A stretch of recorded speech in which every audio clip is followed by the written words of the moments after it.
Friends, once again welcome to my channel जिसका नाम है पोशा हब ऑफ बायोलॉजी। बच्चे, सबसे पहले मैं सॉरी मांगना चाहूंगी उन सभी स्टूडेंट्स से जिन्होंने मुझे बहुत अच्छा रिस्पांस दिया था मेरी फर्स्ट वीडियो में और कहा था कि मैम आप जल्दी से जल्दी हमारे लिए नई वीडियो डालिए, but due to some health issue I was not able to do so. लेकिन अभी हम दोबारा से वहीं से स्टार्ट करेंगे जहां से हमने छोड़ा था। और लास्ट टाइम वाली वीडियो अगर आपने देखी होगी तो आपको याद होगा बेटे, लास्ट टाइम हमने डिस्कस किया था अबाउट द सिलेबस कि आपके 12th क्लास के बायो का सिलेबस क्या है।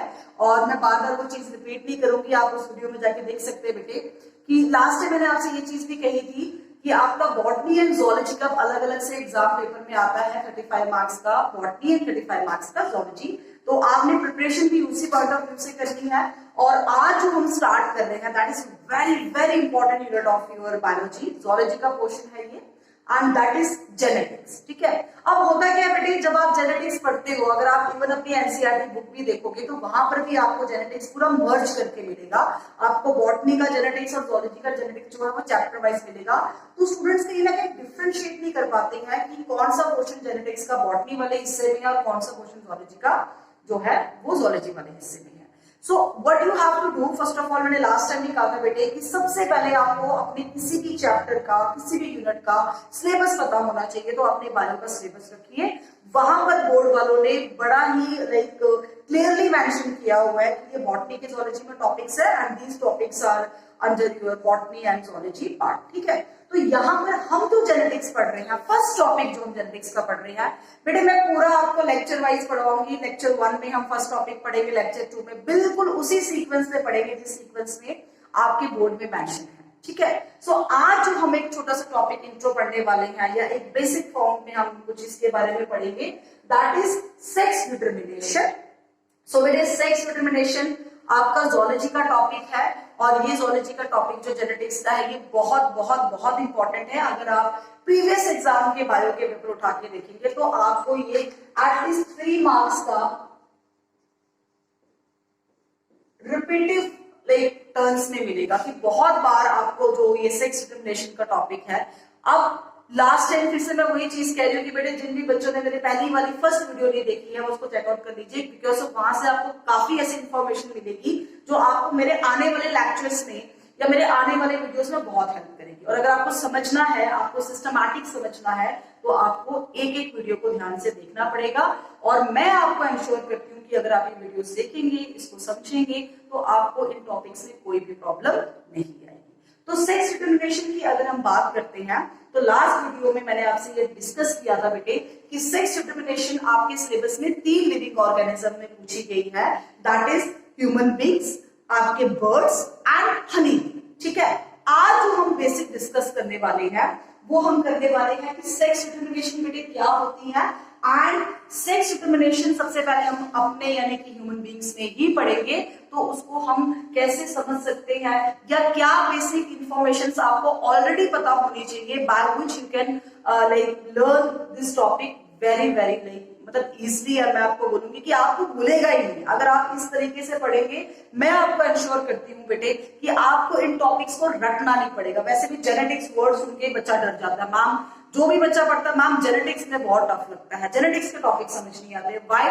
बिकॉज हमारा जो बेसिक कंसेप्ट है, जो हमारी बेस है, जो हमारी नींव है जेनेटिक्स की, वो बच्चों की वीक होती है। तो मैं उसी चीज पे काम कर रही हूँ कि आप पहले इन बेसिक कंसेप्ट्स को स्ट्रॉन्ग कीजिए, सो दैट जो आपके मेंशन टॉपिक्स है आपके सिलेबस पे, चाहे वो बॉटनी की जेनेटिक्स में है, चाहे वो आपकी बेटे जोलॉजी की जेनेटिक्स में है, वो आपको क्लियरली समझ आए और आपको उनको रटना ना पड़े। वैसे भी बेटे बायो और जेनेटिक्स जो है या कोई भी आप टॉपिक बायो को ले लो, वो रटने वाली चीज नहीं होती है, वो बहुत कंसेप्चुअल होता है। आपको उसको समझना है और उसके लिए आपको अपने बेसिक स्ट्रॉन्ग रखनी है। तो let's come to the topic that is sex determination. पहले इस वर्ड को समझिएगा। ठीक है, मैंने आपको शायद लास्ट टाइम ही बताया होगा कि जो ये टॉपिक्स होते हैं ये कहीं ना कहीं अपने नाम से ही अपने मीनिंग को डिपिक्ट करते हैं, आपके लिए ईज कर देते हैं कि आप इन टॉपिक को बहुत अच्छे से समझ सके। ठीक है, तो सेक्स डिटरमिनेशन, ठीक है, सेक्स से आप क्या समझते हो? हम एक जेंडर को डिटरमाइन करते हैं, वेदर इट इज मेल और फीमेल। और डिटरमिनेशन का मतलब होता है किसी चीज को डिटरमाइन करना। सो आप इन शॉर्ट इसको याद रख सकते हो कि जब भी हम एस्टैब्लिशमेंट करते हैं कि whether this individual is male और इट इज फीमेल, तो उसको हम बोलते हैं प्रोसेस को सेक्स डिटरमिनेशन, ठीक है। And as I told you earlier कि this process we are going to learn first of all in human beings, then in birds and then in honey bee. Human beings के बाद हम birds और honey bee वाला भी पढ़ेंगे, लेकिन अभी हम फोकस कर रहे हैं sex determination in case of your human being, ठीक है। तो सबसे पहले इसकी डेफिनेशन को हम समझेंगे कि जब भी हम एस्टैब्लिशमेंट करते हैं मेल और फीमेल सेक्स ऑर्गन की ऑफ एन इंडिविजुअल और ऑफ एन लिविंग ऑर्गेनिज्म, अभी तो हम ह्यूमन बीइंग की बात कर रहे हैं तो मैंने इंडिविजुअल लिखा हुआ है, so that is what we call as the process of your sex determination, ठीक है। अब क्या है बेटे, सेक्स डिटरमिनेशन यहां पर जो आपने पढ़नी है, जो आपके सिलेबस में मेंशन है, वो आपकी है chromosomal sex determination. For example, अगर मैं आपको बताऊं कि अगर आपके सामने एक मेल एंड फीमेल है, तो by seeing it's external morphology, आप एक्सटर्नल मॉर्फोलॉजी को देख के भी बता सकते हो कि ma'am this is male and this is female, ठीक है। उसके लिए आपको एनाटॉमिकल कैरेक्टर को स्टडी करने की जरूरत नहीं पड़ी, आपको उसके क्रोमोसोम को स्टडी करने की जरूरत नहीं पड़ी। तो सेक्स डिटरमिनेशन हम मॉर्फोलॉजिकली भी कर सकते हैं, एनाटॉमिकली भी कर सकते हैं। अभी जो हम जिस सेक्स डिटरमिनेशन की बात कर रहे हैं वो क्रोमोसोमल सेक्स डिटरमिनेशन है। दैट मीन्स कि जब हम क्रोमोसोम की मदद से, किसी भी लिविंग ऑर्गेनिज्म की क्रोमोसोम की मदद से जब हम डिटरमाइन कर सकते हैं कि whether she like is male और फीमेल, क्या है ये, ही है, शी है, तो उसको हम बोलेंगे the process of sex determination, ठीक है। तो यहां पर हम बात कर रहे हैं बेटे ह्यूमन बीइंग्स की। अब मैंने आपसे अभी कहा कि यहां पर हम जिस सेक्स डिटरमिनेशन की बात कर रहे हैं that is chromosomal sex determination in case of human beings. तो सबसे पहले मैंने लास्ट वीडियो में भी आपसे कहा था बेटे कि हम क्रोमोसोम्स को भी डिस्कस करेंगे, ठीक है। आपने 11th क्लास में वैसे क्रोमोसोम्स को पढ़ा होगा, और जिन बच्चों को, क्योंकि यहाँ पर मैंने आपको कहा है बेटे बेसिक कंसेप्ट्स के बारे में मैं आपसे क्लियर करवाऊंगी, हर एक चीज आपको बताऊंगी, तो दैट्स व्हाई हो सकता है बहुत सारे बच्चे जो सुन रहे हैं उनको ऑलरेडी पता हो, लेकिन बड़े बच्चे ऐसे भी होंगे जिनको ये भी नहीं पता होगा कि टाइप्स ऑफ क्रोमोसोम्स क्या होते हैं, ह्यूमन बीइंग्स में कितने क्रोमोसोम है, उनमें से कितने आपके ऑटोसोम्स और कितने आपके एलोसोम्स है। सो दैट्स व्हाई मैं यहाँ पर आपको आज बेसिक इंफॉर्मेशन दूंगी।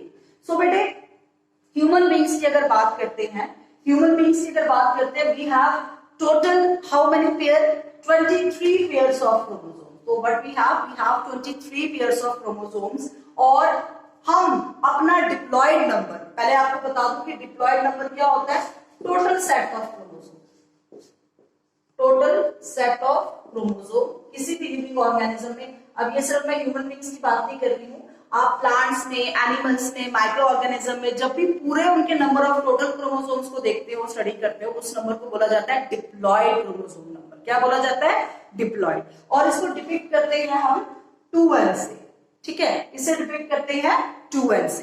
तो अगर हम ह्यूमन बीइंग्स की बात करते हैं तो बेटे ह्यूमन बीइंग्स में जो हमारा डिप्लॉयड क्रोमोसोम नंबर होता है, यानी ह्यूमन बीइंग्स में जो टोटल क्रोमोसोम्स होते हैं वो होते हैं बेटे 46 क्रोमोसोम। कितने होते हैं, 46 क्रोमोसोम। तो अगर मैं टोटल नंबर की बात कर रही हूँ और मैं आपको ये भी कह रही हूँ कि हमारे में क्रोमोसोम पेयर में प्रेजेंट है, हमारे में क्या भी, किसी भी लिविंग ऑर्गेनिजम्स में अगर आप क्रोमोसोम की प्रेजेंस को देखेंगे बेटे, तो chromosomes are always present in pairs, ठीक है। तो अगर 46 क्रोमोसोम हमारे में टोटल है, सो दैट मीन कि हमारे में पेयर्स कितने प्रेजेंट है क्रोमोसोम्स के, 23 पेयर्स, ठीक है। कितने प्रेजेंट है, 23 पेयर्स, ठीक है।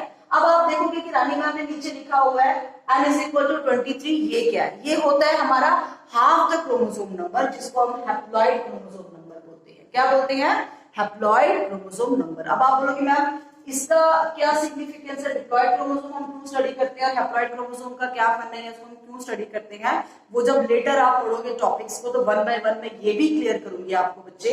लेकिन अभी आप सिर्फ इतना याद रखिए कि हमारे में टोटल 23 पेयर्स ऑफ क्रोमोसोम्स होते हैं, जिनमें से आपके 22 पेयर्स जो होते हैं उनको हम बोलते हैं ऑटोसोम्स। क्या बोलते हैं बेटे, ऑटोसोम। 23 पेयर्स जो है हमारे, उसमें से 22 पेयर्स जो आपके होते हैं बेटे, इनको हम बोलते हैं ऑटोसोम्स। अब ऑटोसोम्स क्या है, ठीक है, और एलोसोम्स क्या है, ठीक है। देखो बेटे, वो क्रोमोसोमल पेयर जिनका सेक्स डिटरमिनेशन से कोई लेना देना नहीं है, उन क्रोमोसोम्स को हम यहां पर बोल रहे हैं, या किसी भी लिविंग ऑर्गेनिज्म इनको हम बोलेंगे ऑटोसोम्स। क्या बोलेंगे, ऑटोसोम्स। तो आप ये चीज भी सोच सकते हो कि अगर मैम कह रहे हैं कि autosomes does not play any role in sex determination, that means कि ये मेल और फीमेल में इक्वल होते होंगे, एक जैसे होते होंगे, बिल्कुल सही है। 22 पेयर्स, यानी कि 22 पेयर्स का मतलब है हाउ मेनी क्रोमोसोम्स, 44 क्रोमोसोम्स, ठीक है। तो 22 पेयर जो ह्यूमन बींग्स के होते हैं, यानी टोटल 44 क्रोमोसोम्स जो बच्चे हमारे ह्यूमन बींग्स में यहाँ पे होते हैं, उनको हम बोलते हैं autosomes, and they are similar in both male as well as in female, as they did not play any role और did not take any participation in the process of sex determination, ठीक है। तो role कौन play करता है, ये कौन से क्रोमोसोम्स है आपके जो डिटरमाइन करते हैं कि ये मेल है या फिर ये फीमेल है, इंडिविजुअल है, that is what we called as allosomes. इन्हीं सेक्स क्रोमोसोम्स को हम एलोसोम्स भी बोल सकते हैं और सिंपली इनको हम सेक्स क्रोमोसोम्स भी बोल सकते हैं। तो इनको आप एलोसोम्स भी बोल सकते हो बेटे, और इनको आप सेक्स क्रोमोसोम्स भी बोल सकते हो। तो अगर मैं आपसे कह रही हूं कि 23 पेयर्स आपके टोटल ह्यूमन बीइंग्स में प्रेजेंट है क्रोमोसोम्स के, among 23 pairs 22 pairs are what we called as autosomes, तो पीछे एक ही पेयर बचता है और वो एक पेयर है बेटे आपका 23rd पेयर। वो एक पेयर आपका कौन सा है बेटे, 23rd पेयर, ठीक है। और 23rd पेयर को हम एलोसोम्स बोलते हैं, सेक्स क्रोमोसोम बोलते हैं। और ये मुझे अब आपको बताने की जरूरत नहीं है बेटे कि ये मेल और फीमेल में अलग अलग होते हैं, ठीक है। मेल में ये होता है XY, ये क्रोमोसोम पेयर होता है XY, और फीमेल में ये क्रोमोसोम पेयर होता है एज डबल X, ठीक है। तो फीमेल में आ जाएगा डबल X और मेल में आ जाएगा XY, ठीक है। तो these particular chromosomes are what we called as your sex chromosome, और इनको हम एलोसोम्स भी बोलते हैं। एंड दीज सेक्स क्रोमोसोम और allosomes determine the sex of an individual, ठीक है। तो मैंने आज आपको बताया, बेसिक इंफॉर्मेशन दी कि आपके सेक्स डिटरमिनेशन के प्रोसेस को हम ह्यूमन बींग्स में कैसे पढ़ेंगे। पहले हम पढ़ते हैं कि क्रोमोसोम्स किस टाइप के होते हैं ह्यूमन बींग्स में। उसमें हमने 2 टाइप के क्रोमोसोम्स पढ़े, एक ऑटोसोम है, एक एलोसोम है। हमारे में टोटल 23 पेयर्स ऑफ क्रोमोसोम्स होते हैं, जिनमें से 22 पेयर्स आपके ऑटोसोम्स होते हैं। टोटल क्रोमोसोम्स हो जाएंगे 44 क्रोमोसोम्स। एंड 23rd पेयर होता है, वो होता है एलोसोम या फिर सेक्स क्रोमोसोम, और ये फीमेल में होगा डबल X एंड मेल में होगा XY। तो आपके दिमाग में अभी बहुत सारे क्वेश्चन शायद आई थिंक स्ट्राइक कर रहे होंगे कि हाँ 10th तक आपने डेफिनेटली रिप्रोडक्शन में पढ़ा होगा कि डबल X होती है फीमेल और XY होता है मेल, लेकिन इसका आंसर भी मैं आपको अपने कमिंग वीडियो में दूंगी कि XY हमेशा मेल है और XX फीमेल है, ऐसा क्यों है, ठीक है। XY में जो Y है वो अलग है और X जो है वो अलग है, तो क्या जो मेल में स्पर्म्स बनते हैं या गैमेट्स बनते हैं वो भी 2 टाइप के बनते हैं, या फिर अगर फीमेल की हम बात करें तो दोनों जो क्रोमोसोम्स है सेक्स क्रोमोसोम वो एक जैसे है, सेम काइंड के, that is X and X, तो क्या इनमें सेम टाइप का गैमेट बनता है, सेम टाइप का ओवा बनता है, और क्या आपके मेल में अलग अलग टाइप के स्पर्म्स बनते हैं, अलग अलग टाइप के स्पर्म्स बनते हैं, तो उनके नाम क्या है, ठीक है। And how they are going to play role after the process of fertilization in the meanwhile of your sex determination, ठीक है। तो ये सारा बेटे जो बेसिक कंसेप्ट मैंने आपको आज दिया, ये आपको अब नेक्स्ट टॉपिक में, नेक्स्ट वीडियो जो मैं अपलोड करूंगी वहां पर हम यहीं से स्टार्ट करेंगे। हम डिटरमाइन करेंगे कि सेक्स डिटरमिनेशन कैसे होती है in case of your human beings, ठीक है। उसमें हम ऑटोसोम्स को भी स्टडी करेंगे। जैसे अगर फॉर एग्जांपल मैं आपको बताऊं कि यहाँ पर आप देख सकते हो, अगर हम मेल एंड फीमेल को लिखे तो हम इस टाइप से on the basis of chromosomes हम ह्यूमन मेल फीमेल को ऐसे डिटरमाइन कर सकते हैं। क्या बता सकते हैं हम बेटे, हम बता सकते हैं अगर हम फीमेल की बात करते हैं तो फीमेल में टोटल क्रोमोसोम इसमें भी कितने होंगे, 46। 46 का मतलब है 44 ऑटोसोम्स है प्लस XX, ठीक है।